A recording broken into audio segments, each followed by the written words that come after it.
When you set out to make a movie, it doesn't happen exactly the way you have it in your head. There is this exploration, there is this evolution, there's this unfolding or revealing of the material.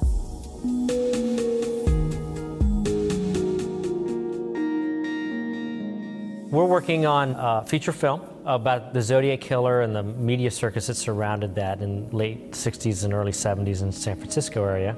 David had wanted to shoot a movie digitally, so he's shooting Zodiac with Viper Cam, and then we are converting the files to DVC Pro HD for editing in Final Cut Pro. That one, yeah. With this movie, the attitude that we've taken is, okay, we've shot the setups, we have the coverage, we have the pieces that we feel we need, and now we need to kind of sift through it and find the humanity of it. Our whole mission with this was to think about the post-production aspect of it in a completely new way.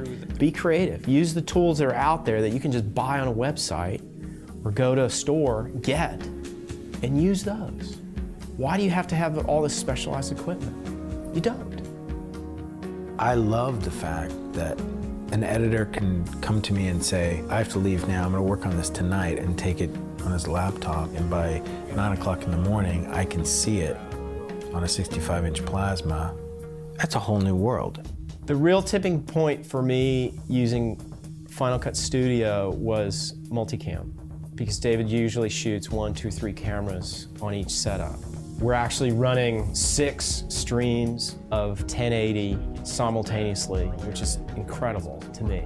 You want to be able to put all the screens up and go, oh, he's great here, and he's great here, so let's cut from these two. Oh, this is not the best place.